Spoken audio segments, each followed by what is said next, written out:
నిన్ను ఎందుకు అసహించుకుంటా ఉన్నారు? నీ పెత్తనం ఏంటి? బహుశా నేను అనుకుంటున్నాను నువ్వు వైసీపీ కార్యాలయానికి త్వరలోనే తాళాలు వేయిస్తావని అనుకుంటా ఉన్నాం. కేసుల మీద కేసులు వస్తూ ఉన్నాయి, దోపిడీ వాస్తవాలన్నీ వెలుగులోకి వస్తున్నాయి. నీ అంతటా నువ్వే చెప్పావు, బ్యాంక్ అకౌంట్ లేకుండా రిజిస్ట్రేషన్ లేకుండా చేసుకుండానే మేము కంపెనీలు పెట్టాము నడిపామని. అంటే అర్థం ఏంటి? నీ తప్పు నువ్వే ఒప్పుకుంటా ఉన్నావు, నీ దోపిడీని నువ్వే ఒప్పుకుంటా ఉన్నావు. ఒక్కొక్కళ్ళు జైలు పాలైపోతూ ఉన్నారు. నీ అడ్డు పెట్టుకొని అరాచకం సృష్టించిన అధికారులంతా కూడా ఇవాళ పారిపోయే పరిస్థితి వస్తూ ఉంది. రాజ్యాంగేతర వ్యక్తి శక్తిగా ఎదిగిన నువ్వు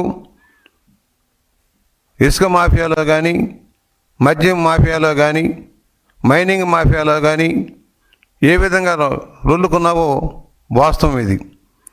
ఇవాళ నువ్వు చెయ్యని నేరం ఘోరం ఏమైనా ఉందా రాష్ట్రంలో?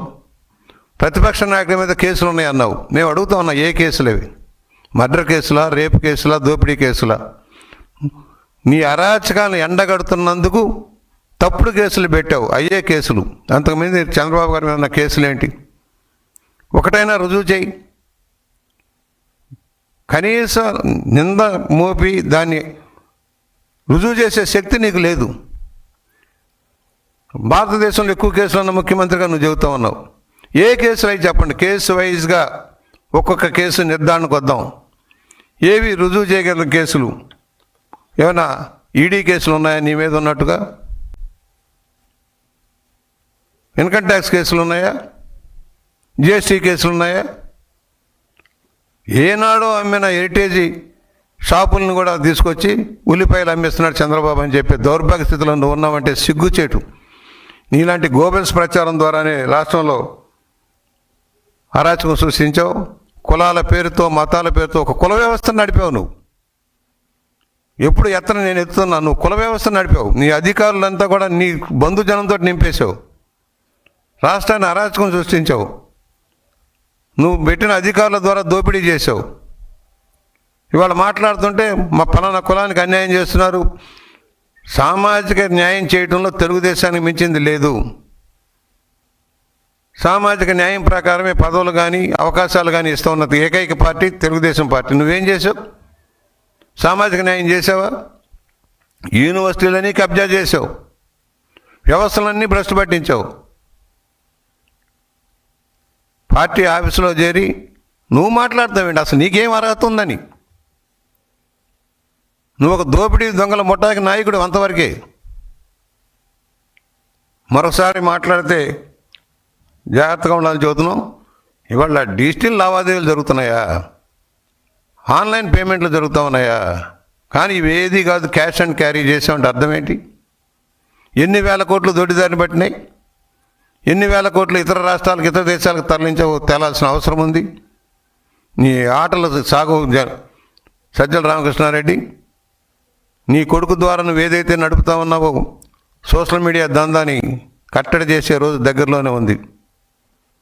ఆటలు సాగవు, బూతులు తిప్పిస్తావు మమ్మల్ని అందరు. నేను బూతులు తిడితే బెదిరిపోతావు అనుకుంటున్నావా? పచ్చి బూతులు తిప్పించే సంస్కృతిని నీవు ఎంతమందికి నేర్పావు? తల్లిని చెల్లిని గౌరవించలేని దౌర్భాగ్య పార్టీలో ఉండి నువ్వు ఎవరి గురించి నువ్వు సమర్థిస్తావని నేను మాట్లాడుతూ ఉన్నా. అందుకనే చెబుతున్నావు, నీ దోపిడీ అంతా కూడా కక్కుతావు, కక్కించాల్సిన అవసరం ఉంది.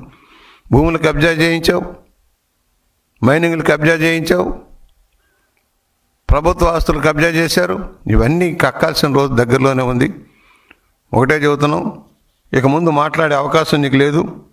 మాట్లాడేది ఉంటే మీ పార్టీలో గెలిచిన ఎమ్మెల్యేలు మాట్లాడమనండి, సీనియర్ నాయకులను మాట్లాడమనండి.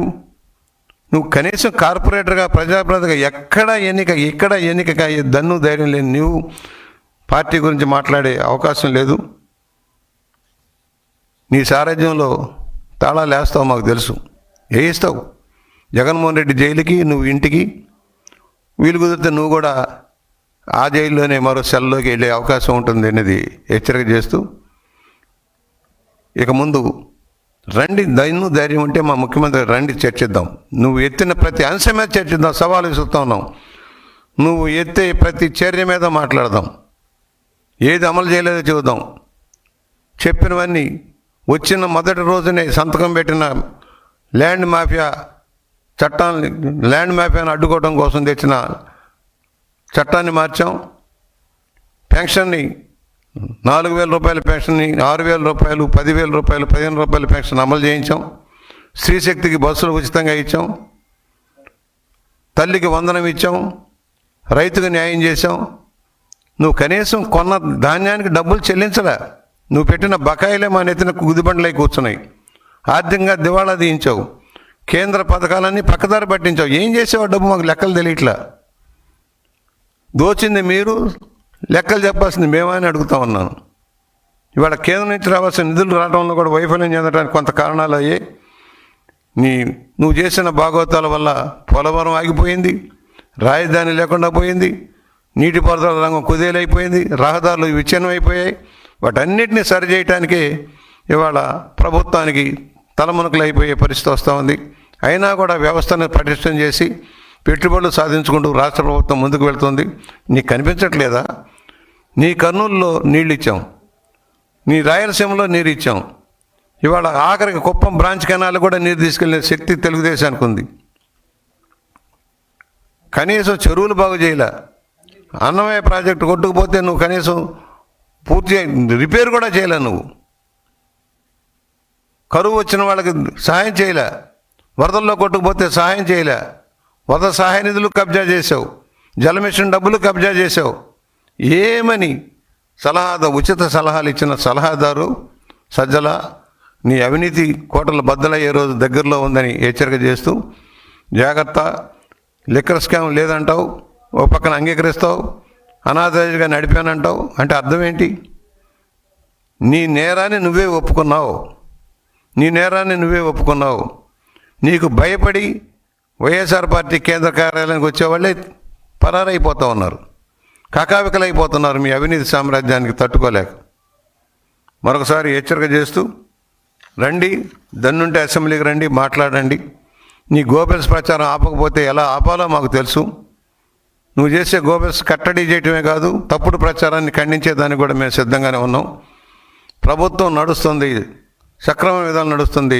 సంవత్సర కాలంలో ఏ ప్రభుత్వం లేని సంక్షేమ అభివృద్ధి కార్యక్రమాలు అమలు చేసుకుంటూ ముందుకు వెళ్తుంది. అనేక అడ్డంకుల ఆర్థిక ఇబ్బందులు ఉన్నా కూడా ముందుకు వెళ్తుందంటే 1వ తారీఖు జీతాలు ఇస్తా ఉన్నాం, మర్చిపోకండి. నువ్వు ఎప్పుడు జీతాలు ఇచ్చావో తెలియదు, బకాయిలు ఎప్పుడు ఇచ్చావో తెలియదు. 1,000 కోట్ల రూపాయలు బకాయిలు పెట్టిపోయావు అన్ని రంగాల్లో కూడా.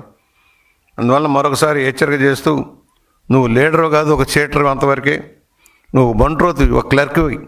జగన్మోహన్ రెడ్డి ఏది చెబితే అది మాట్లాడటానికి, ఆయన ఏం మాట్లాడతాడో ఆయనకే తెలియదు మీ నాయకుడికి. నువ్వు మాత్రం రాజ్యాంగేంద్ర శక్తిగా నువ్వు మాట్లాడతావు. మరొకసారి హెచ్చరిక చేస్తూ, జాగ్రత్త సుమా. సజ్జలు వస్తాడు, ఎందుకంటే సజ్జలు ఎమ్మెల్యే కాదు కదా. ఆయనకి స్పెషల్ టికెట్ ఇచ్చి కూర్చోబెట్టాలి, కౌన్సిల్లోనే ఎక్కడో కూర్చోబెట్టాలి. ఎందుకంటే పైరవీలు చేసుకోవడమే తెలుసు ఆయనకి.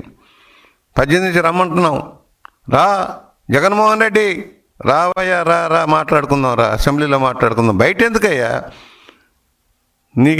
నీ సాక్షి టీవీ, సాక్షి పేపర్ పెట్టుకొని మాట్లాడతావేంటి? ప్రజల్లో మాట్లాడదాం రా. నీ అరాచక ఆటవిక విధానాల మీద మాట్లాడదాం రా. అసెంబ్లీలో చర్చిద్దాం రా. నీకు దన్ను, ధైర్యం, శక్తి ఉంటే, నువ్వు నిజాయితీగా పరిపాలన చేసి ఉంటే, నువ్వు చేసినవన్నీ సక్రమైతే రా, అసెంబ్లీలో మాట్లాడదాం రా. గంటల మైకులు ఇస్తాంరా, ఎన్ని గంటలు కావాలో ఇస్తాంరా, మాట్లాడదాం రా. ఇదే నా సవాల్.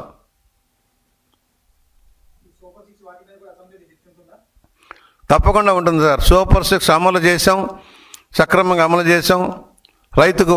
తల్లికి వందనం కానీ, రైతు సంక్షేమానికి సంబంధించిన పెన్షన్లు కానీ కేంద్ర సహకారంతో చేస్తూ ఉన్నాం. రైతులు ధాన్యం కొన్నాం, మద్దతు ధర చెల్లిస్తూ ఉన్నాం. అనేక పంటలకి గిట్టుబాటు ధర లభించేలాగా ఇన్వెన్షన్ ద్వారా వారిని ఆదుకుంటా ఉన్నాం. టొబాకో రైతులు కానీ, లేకపోతే పత్తి రైతులను కానీ, లేక టొమాటో రైతులను కానీ మేము ఆదుకుంటా ఉన్నాం. వాళ్ళు కొంటా ఉన్నాం, ప్రభుత్వమే భారీగా వెచ్చింది కొంటా ఉన్నాం. ధాన్యం ఏనాడు లేనంత ధాన్యాన్ని ఈ సంవత్సరం సేకరించాం. 24 గంటల్లో ధాన్యానికి డబ్బులు ఇచ్చాం. అవన్నీ చర్చిస్తాం. ఎరువుల కొరత సృష్టించడం కోసం వైఎస్ఆర్ పార్టీ చేస్తున్న ప్రయత్నాలను కూడా ఖండిస్తూ ఉన్నాం. గోబెల్స్ తప్పుడు ప్రచారం, కృత్రిమ కొరత సృష్టించడం కోసం వాడు చేసే అరాచకాన్ని, మునగని ప్రాంతాలను మునగ ప్రాంతాలుగా చూపించడం కోసం చేసే ప్రయత్నాన్ని అన్నీ చర్చిస్తాం. అమరావతి మునిగిపోయిందని చెబుతాడు, బ్యారేజ్ కొట్టుకుపోయిందని చెబుతాడు. ఇలాంటి దుర్మార్గపు ఆలోచనలు వస్తాయి. ఆయన కోరుకునేది అంటే శవాల గుట్టలుగా మారాలి, వరదలు రావాలి, కొట్టుకుపోవాలి, కరువు కాటకాలు రావాలి, పంటలు పండకూడదు, ఈ రాష్ట్ర చిన్నాభిన్నవాలని కోరుకునే వికృత మనస్తత్వం వైఎస్ఆర్ పార్టీ నాయకత్వానికి.